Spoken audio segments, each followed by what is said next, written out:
પાંદડા જોઈને પરખાય ઓલી ઝાડવા કેરી જાત, પણ હાક દેતા હાલે હજાર, ઈ તો ચારણ કેરી નાત. ચારણ કે જેમના માટે કહેવાય છે કે એમના જીભે માં સાક્ષાત સરસ્વતી બિરાજમાન છે. યુદ્ધો કે ધીંગાણાના સમયે શૂરવીરોને પાનો ચડાવવાનું કામ આ ચારણો કરતા, અને સાથે સાથે વખત આવે એ ત્રાગા થકી રૂડા પણ થતા. આ એ જ ચારણો છે કે જે મહાપરાક્રમી લોકોને કે પછી રાજવીઓને પણ સાચું કહેતા અચકાતા નહીં. શૌર્યતા ખુમારી ખાનદાની તો એમનામાં પણ એટલી જ છે, પણ આપણા લોક સાહિત્યમાં ઘણા બધા એવા કિસ્સાઓ છે કે જે આ બધા કરતાં પણ પર હોય. એમાંનો જ એક કિસ્સો છે બારવટિયાનો. બારવટિયા કે જેના વિશે તમને ખબર હશે કે બારવટિયા કોને કહેવાય. ગરીબને કોઈ દિવસ લૂંટે નહીં, જેના ઘરનું પાણી પીધું હોય એ વ્યક્તિ જ નહીં પણ એ ગામની સામે પણ બુરી નજર ન કરે.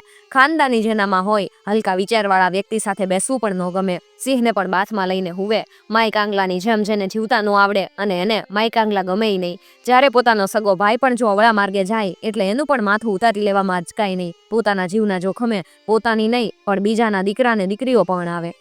પોતાની પત્ની સિવાય બધી સ્ત્રીઓને માં અને બેન માને. એના દુશ્મનને પણ એના ઉપર વિશ્વાસ હોય કે મારો દુશ્મન પીઠ પાછળ ઘા ન કરે. જે કે એ કરી બતાવે. જો વચન તૂટે તો પોતાનું માથું ઉતારીને આપી દે. ખુમારીથી જીવે અને ખુમારીથી મરે. બાર ગામ ઉપર જેની ધોસ હોય ઈ આ બારવટિયા.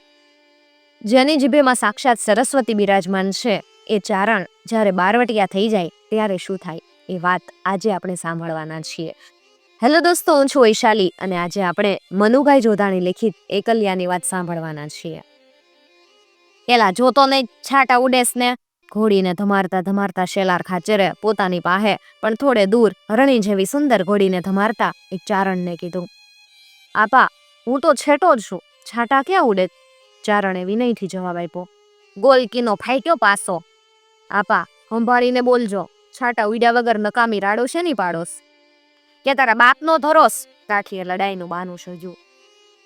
ધરો તો હવનો હુવાંગ આપા, કાલ હવારે પાણી હુકાઈ જાહે. ત્યારની વાત ત્યારે, અત્યારે તો આપા એવી જ રીતે આ તમારી જાહો જહાલી પણ એક દી નહીં હોય. બે બદામનું ચારણ, નાની જીભે મોટો લવારો કે દીકરો શીખ્યો. આપા હવે હદ થાય, અદેખાઈની અગ્નિમાં બળી મરોસ એ હું જાણુસ. ફાઈટો કે? એમ કેતા આપાએ હાથ ઉગામ્યો અને ચારણ જરા આઘો ખઈસો. ગોલકીનો એમ કહી અને કાઠી ઉભો રહ્યો ને ચારણને હાડો હાડ વ્યાપી ગઈ. એણે આંખ ફેરવી ધણીનું માન મરજાદ મૂકી એણે ઘોડીને કાંઠે દોરી. ચારણની નજર કાઠી તરફ હતી અને કાઠી એકી ટશે મોરના ઈંડા જેવી ઘોડી તરફ અનિમેષ નઈને જોઈ રહ્યા હતા. બા રામ રામ, પાણીયાળીનો શું? તે હવે આવજે, બહુ બોલ બોલ કરેસ ને. તે હવે ગોલકીનો હું કે તું એનું પારખું કરવા આવજે ને બહાર નીકળતો ધ્યાન રાખજે. એમ કહી ચારણે ઘોડી માથે રાંગ વાળી અને હણી પેઠે ફાળો ભરતી ઘોડી પૂરપાટ ઉપડી. ચારણે ઘરે જઈને સામાન બાંધ્યો, ખંભે બંદૂક અને કેડે તલવાર બાંધી, સગા વાલાને રામ રામ કર્યા અને પોતાની દેવીને ઘીનો દીવો કરી પગે લાગી ગામને તૈજ્યું. પોતાની જન્મભૂમિને તજતા એને આઘાત લાગ્યો, પણ કાઠીનું વેણ એના હૃદયને ભેદી નાખતું હતું. અસહ્ય શબ્દો એને શાંત થવા નહોતા દેતા. જે ઘોડાને માટે કાઠીની નજર ઠરી હતી એ ઘોડા ઉપર સવાર બની અને ચારણ બહાર નીકળી ગયા. શેલાર ખાચર ઘરે ગયા અને પોતાના ભાઈ આલા ખાચરને વાત કરી. આલો ખાચર એના સામે જોઈ રહ્યા. શેલાર ભૂલું કર્યું, ઈતરિયાનું તું નાક કપાવીશ. કાં? એની ઘોડી કોઈને આંબા નહીં દે. પવન વેગે ઉડનારી પાણીપંથી એ જાતવંત ઘોડી તો નાક છે. હવે હાથ ન આવે તે તો હાથે કરીને પાણો પગ ઉપર મૂક્યો. દુઃખ જાતું હતું એને બોલાવી લાવ્યો. આપાના શબ્દોમાં અનુભવ, ગુસ્સો અને નિરાશા હતા. એના એ મિશ્રણ ભાવોના પ્રતિબિંબો કો આકાશના મેઘધનુષ્ય જેવા તરવરતા હતા. શેલાર સામે જોઈ રહ્યા, પણ હવે શું બને? ઘોડી હજુ એ ખટકતી હતી. ગામમાં હોત તો કદીક એ ઘોડી મળત, પણ હવે તો એણે બારવટા આદરા અને તેમ પણ એમની સામે. ચારણ એકાંકી નીકળી ગયો હતો. તે કોઈ ગરીબ ગરબાને ન લૂંટતો કે નો હેરાન કરતો, કોઈ આણા વળતી બાઈ, લગ્નની જાન કે બીકણ વેપારીને. ઈ તો કાટિયા વરણની આબરૂ લેતો, એમને રંજાડતો, મારતો ને તોબા પોકાર આવતો. બારવટીયો એટલે બ્રહ્મચર્યનો ઉપાસક, નીતિનો પાલનહાર ને ગરીબનો આધાર. ચારણનો દેવી પુત્ર, પણ એક અખંડ યોદ્ધો એ હતો અને શૂરવીર રાજપૂતોના બધા ગુણો એનામાં હતા. એ અનીતિ સામે ન જોતો, એ એકલો હતો એટલે લોકો એને એકલિયો કહેતા. રાણીંગવાળાની ઓથ ને કલા મોચીની વાડીએ એનો આશરો. એકલિયો બધું ત્યાં લાવે ને સોંપે, બદલામાં રોટલા ખાય ને રાત વાસોરે. આમ ડુંગરાઓની ખીણોમાં પોતાની ઘોડીના જોરે એને પોતાના શુરાતનના બદલે એણે ત્રાસ પુકારાવ્યો. એની ઘોડીના દાબડા તરફ ગાજતા અને પોતાના નામે બીજા કોઈ માણસો કોઈ ગરીબને હેરાન ન કરે એની એ ખબર રાખ્યા કરતો. આમ કાઠિયાવરણનો દુશ્મન અને ગરીબ ગરબાનો રક્ષક બનીને એકલીઓ પોતાની ઘોડીને ઘુમાવ્યા કરતો. એના નામ માત્રથી ફે ફાટતી એને જોતા સૌ ધ્રુજી ઉઠતા, જાણે કોઈ અમદૂત ન હોય. એકલિયો ગામ ભાંગતો અને શૂરવીરને લૂંટતો. લાવીને બધું રાણીંગવાળાનું ઘર ભરતો. ગોળ ને રોટલા એના બદલામાં એ પામતો. એની ઘોડી તો ઉડ કરતી. એકલિયો ઘડીમાં અહીંયા તો ઘડીમાં ક્યાંયનો ક્યાંય દેખાય. રાશવાદી ચડેલો ત્યાં ખોપને માથે એકલિયો તબક્યો. એની ઘોડી એના ધણીનું મન પારખતી. એ પવન વેગે ઢોળા ઉતરીને નીચે ચાલ્યા જતા વટે માર્ગો ભયભીત બની ઉઠ્યા. એમના ચહેરા ઉપરથી લોહી ઉડી ગયું. પાહે હતું એ બધું હંતાડવા માંડ્યા. ત્યાં તો એ આવીને આડો ઉભો રહ્યો. કોણ છો? બાપુ વાણિયા. પાહે હું છે? આ કોણ છે? બાઈ તરફ એણે આંગળી ચીંધી. બાપુ, મારે દીકરાની વહુ. એકલિયો થંભી ગયો. બાઈને આણું વળીને આવતી એણે કલ્પી. એણે પ્રતિજ્ઞા યાદ આવી. એણે ખાતરી કરવા પૂછ્યું, ક્યાં ગામ ગયા તા? બાપુ, આણું તેડવા ગયો તો. ઠીક, જાઓ. મૂકવા આવું? ના બાપુ, અમે વયા જાહું. કાળ પાસેથી નાસવાની ઈચ્છાએ એ ત્યાંથી ઉતાવળે પગલે ઉપડ્યા અને પાછળ એકલિયો બીજે રસ્તે ઉપડી ગયો. એની ઘોડીના દાબડાના થતા પડછંદા સંભળાયા ત્યાં સુધી વાણિયાના હૃદયમાંથી ભયની કંપારી ગઈ નહીં.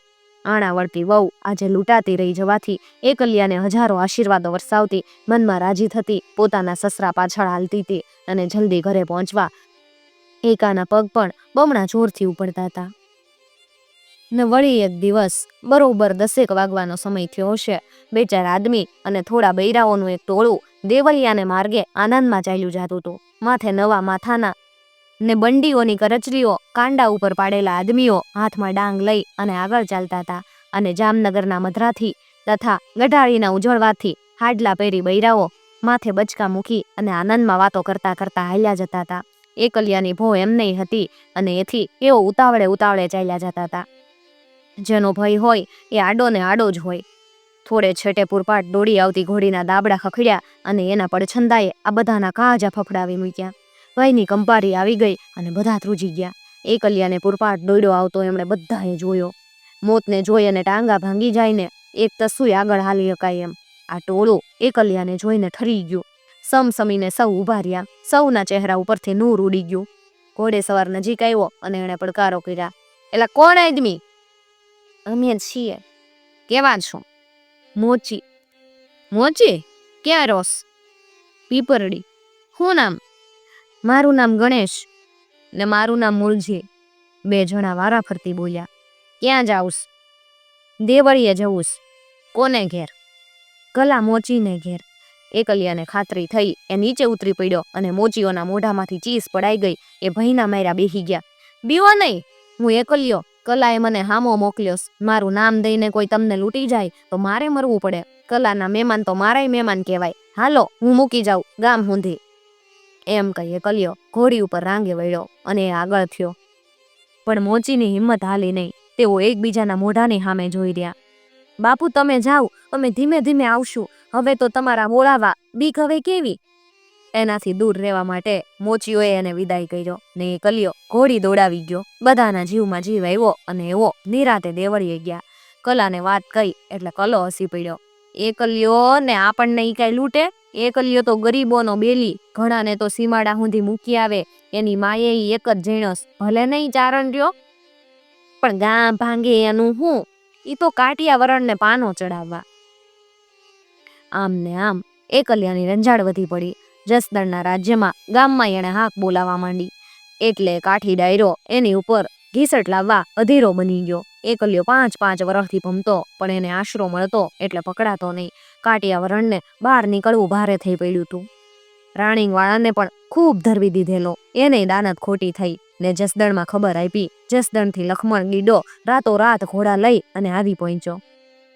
માહ મહિનો ઉતરી ગયો તો ને ઉનાળાના દિવસો નજીક આવતા જતા હતા. દેવી પૂજકના વાડા નદીમાં ખૂબ જ થયા હતા. કલા મોચીની વાડીએ હમણાં ખૂબ જ બધાની નજર ફરતી એટલે એકલિયે રહેઠાણ બદલ્યું. એણે દેવી પૂજકને વાડે રાતવાસો રહેવો શરૂ કર્યો. એકલિયો આવી અને વાડાની ઝૂંપડીમાં હૂતો બંધ પડખામાં મૂકી અને આખી રાતની મુસાફરીનો થાક એની નિંદ્રાને લીધે જામી ગયો. ત્યાં તો ઘોડા ચૂપડી ફરતા ફરી વળ્યા અને એક જણ અંદર ઘૂસ્યો. પાહે પડેલી બંદૂક ઉપાડી લીધી. એકલ્યો જાગી ઉઠ્યો. બંદૂક ઉપડી ગયેલી જોઈ દગો એમ કરતો એ ઉઠ્યો. એણે ભેટેથી જમૈયો ખેંચી કાઢ્યો. હળી કાઢીને બહાર નીકળી ગયો અને ઘોડી માથે ચડી ગયો. પણ ચો તરફ ઘીસટના ટોળા ફરી વળેલા એણે ભાળ્યા. એણે લક્ષ્મણ ગીડાને ઓળખ્યો અને ઘોડી ત્યાં હાંકી. ગીડા દગો કર્યો એમ કહી એણે બરછી ઝીકી. પણ ત્યાં તો ચારેય કોરથી તલવારો એના ઉપર તૂટી પડી. એકલ્યો ઢગલો થઈ ગયો. પણ મરતા મરતા એ પોતાની સાથે બે ચારને લેતો ગયો. અને આજે હજી પાલો નદીને કાંઠે એકલ્યાનો પાળિયો ઊભો ને આજે શુરાતનની વાત છુપી છુપીએ એની પાસેથી નીકળનારના હૃદયમાં પ્રેરે છે. મિત્રો, જો તમને આવી વાતો સાંભળવી ગમતી હોય તો ચેનલને જરૂરથી સબસ્ક્રાઇબ કરી અને સાથે આપેલું બેલ આઇકોન પ્રેસ કરજો, જેથી આવનાર નવા વિડીયોઝની નોટિફિકેશન સૌથી પહેલાં તમને મળી શકે. અને ખાસ વાત મિત્રો, અમારો ઉદ્દેશ ફક્ત અને ફક્ત આપણા વિસરાઈ જતા લોક સાહિત્યને વધુમાં વધુ લોકો સુધી પહોંચાડવાનો છે. કોઈ ધર્મ સંપ્રદાય કે જ્ઞાતિ જાતિને ઠેસ પહોંચાડવાનો કે એનો પ્રચાર પ્રસાર કરવાનો અમારો કોઈ ઈરાદો નથી.